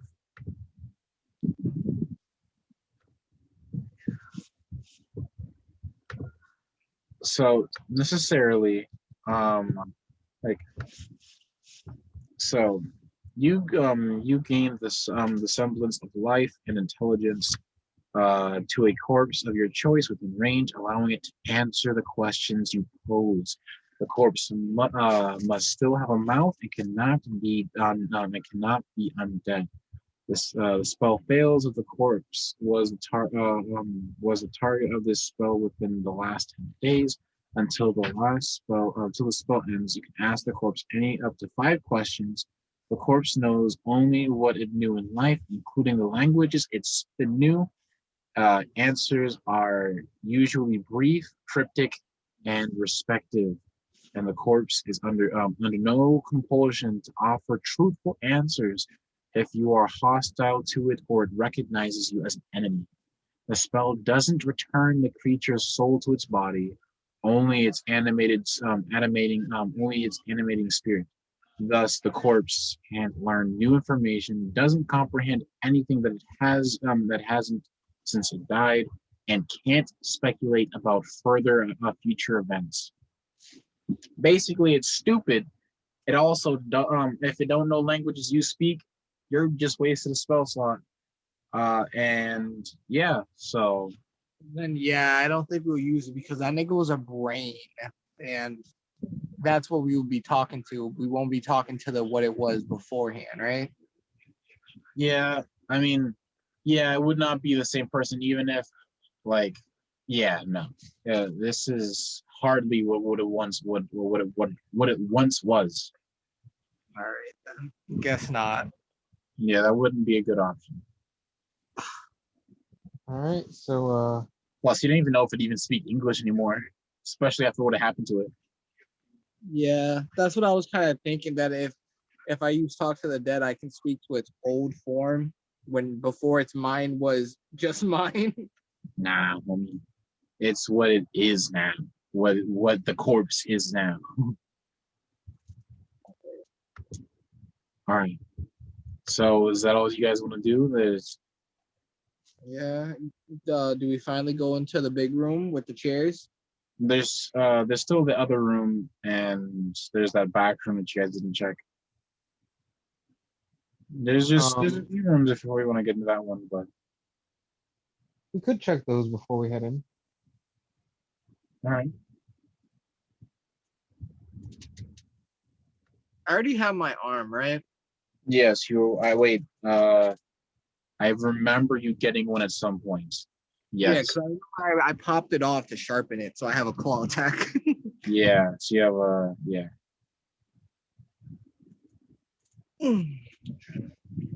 So, which room do you want to go to first? This larger room to your left, the back room to the left, and you already check the back room to the right, which is just a simple storage room.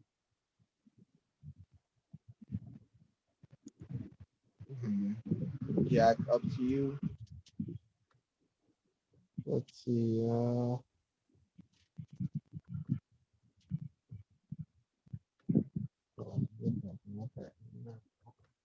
Shit.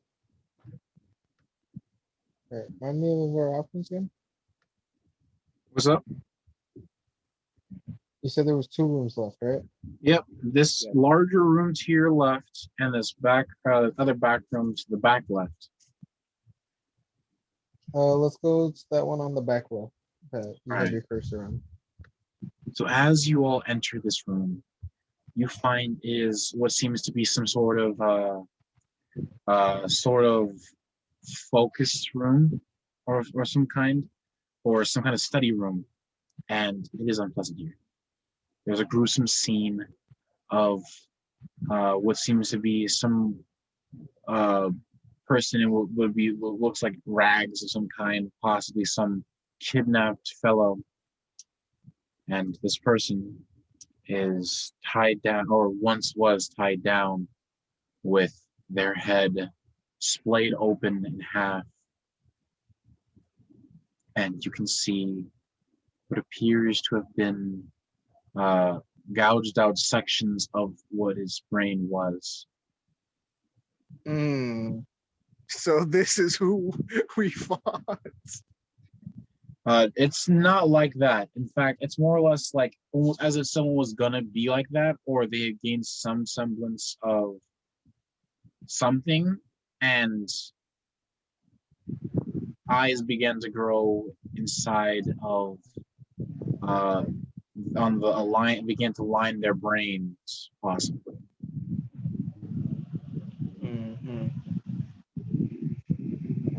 Alright.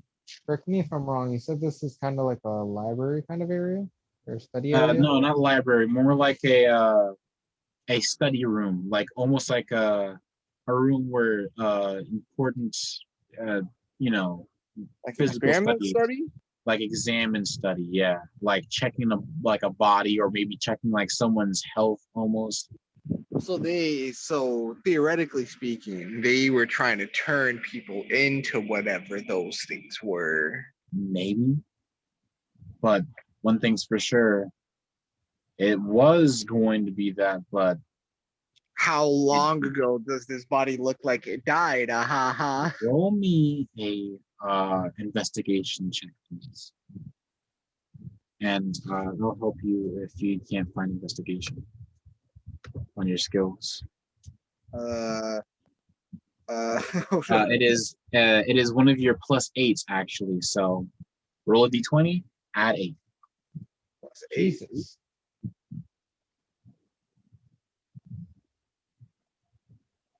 I got 18. You got 18. That's wonderful to hear. So as you kind of adjust yourself, preparing, like just kind of looking over this body, it might have been a couple of days ago. Looking at how the blood that it was once was here is dried, that there are some signs of handling it very well, but it seems that something might have happened, and it was just left here to rot, but not necessarily getting too far in the rotting process in this underground area. Shit, sucks for this guy. Can I reanimate his body? You know what? In fact, you very much can. The mouth is intact, so you could talk to this being.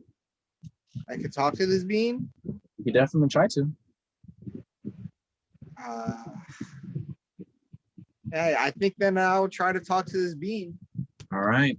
So, Ask if it knows anything about here. So, Yeah, you activate that. So I'm gonna take your second third level spell slot. You only have one third level spell slot. Be careful with those and so forth. You know, spell slots are important, certain spells, not that.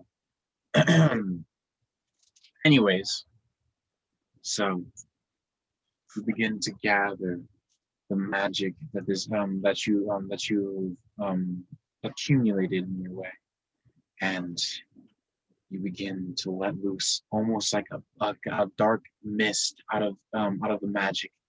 And as it leaches and goes through all air orifices it can, the mouth, the nose, in some cases possibly even some holes in the body, as you see it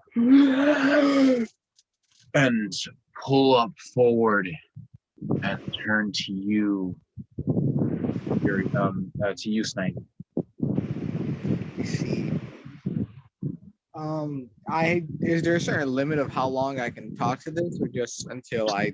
Let me just clarify. Yeah, let me just check out quick. So how's the day going? Duration is 10 minutes, and you only have up to 5 questions you can ask this creature. All right. So then I will make the first one pretty blunt and just, how did he get in here? You hear the voice of this man kind of dry, and he says, I was taken from the village.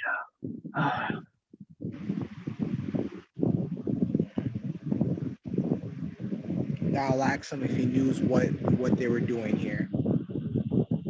Why did they take him or whatever? That's do you want to ask that too, or because those are two different questions? Like, no, as in one question, like, what were their intentions, like in the school or whatever we're in? What was the purpose of this building? Yeah, I got you. Knowledge.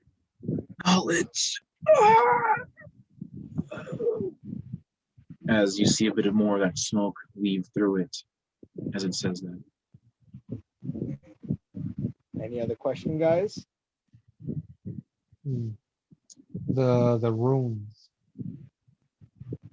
This room or the room with the door? No, not rooms. Runes, like a carving or something, like the Carol runes. Remember?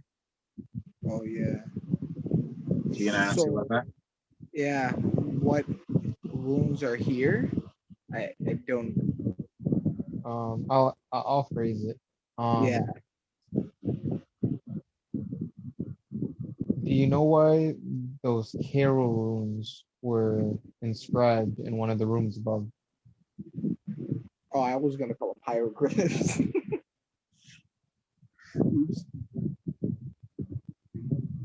So as you ask this, you see the body kind of. I don't know.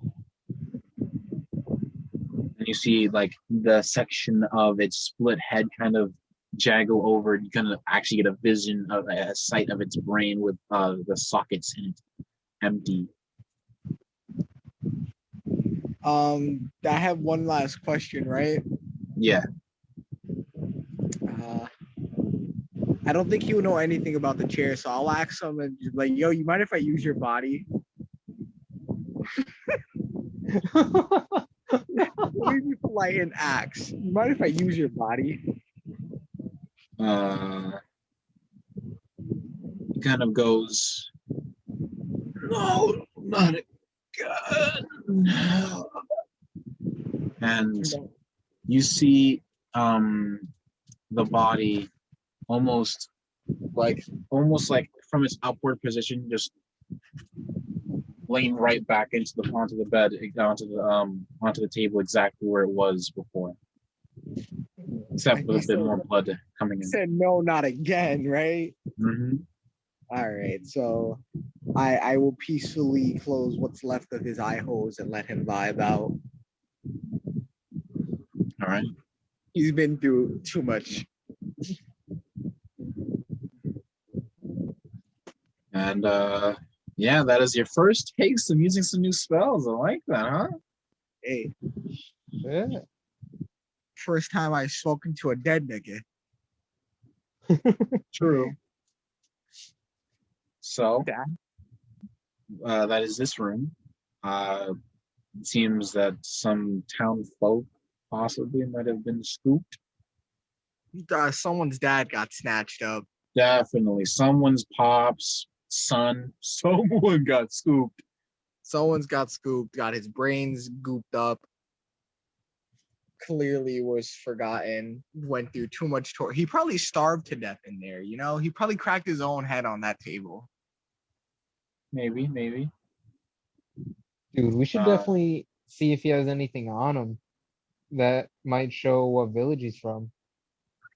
Oh yeah, let's see if we can find that guy's driver ID. So as you look Alright. over this man, I need to roll an investigation check. I'll start tickling his toes. Damn, I would like to say I had 19, but I forgot to take off the 8.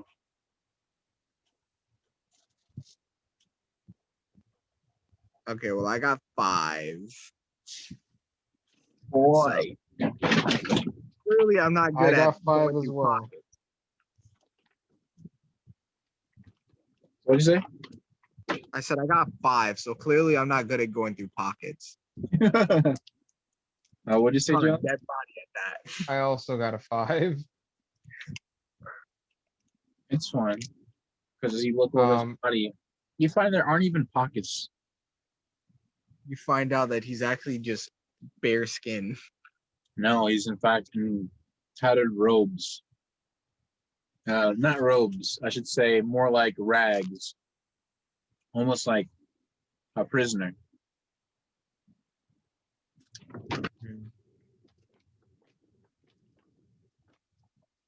Yeah. On these rags, are there like any inscriptions or anything, or are they just regular rags? It's dirty just rags. Okay. all right. All right. Well, To ask the homie what his name was. it's all right. We can let him rest. We definitely woke that dude up from like an eternal nap or something. Oh no, I don't know. Hopefully my homie out there in his form of heaven, chilling out with his daughter fishing. I don't know, whatever his plans were. Yeah. So, you guys want to check out the last room? Yes, sir. Yeah. All right. And so, pardon me while I hop back. The party then enters this room through the door. And you all see a similar sight. On the edges of this room, almost as if it was like some sort of weird lecture hall, there is a gangle of chairs like you had remembered, but they are not empty. And these chairs, in fact, they're quite full. Each and every chair, there at least is a body or some mummified remains of what once was a body. And every single chair, or at least nearby a chair, almost as if they fell out, or if the chair fell over. And as you all look around, one in particular catches your eye. One that seems to be the least mummified of the many of them. One with still hair on them. You see a vestige of what once was the head of the School of Mensis. Wait, what? Who? Mikolash. the once and now deceased head of the School of Mensis. You would find him right here where my cursor is. I don't think I know who you're talking about. So To clarify, he's the guy who would have been causing all these issues that you have been dealing with. The usurpation of the church, mm, them trying to get political power by meeting a great one. And all you can find is a room full of men in scholarly clothing brought to death or mummified in right where they sat, wearing all of these bird cages of some kind. And to be more exact, before you do notice one thing, and there is the communion rune inscribed at the center of this side toppled bird cage. And that is where we'll leave the session. damn. Oh shit. Yo, say less. All right. Thank you for joining us, viewers, future us, whoever is watching. And Reminder, remember to save this recording and post it. yeah, so we don't that is an important thing I will do. I will literally do it after this thing. And I'll probably play some games with y'all if y'all are down. But yeah, that is the end of this recording. Thank y'all for watching. Those who are watching that aren't us looking back in the past, have a good day, night, afternoon, check you out, whatever you're beautiful doing. humans. Stay regular. Yeah, stay safe and be y'all or whatever. I don't know. Be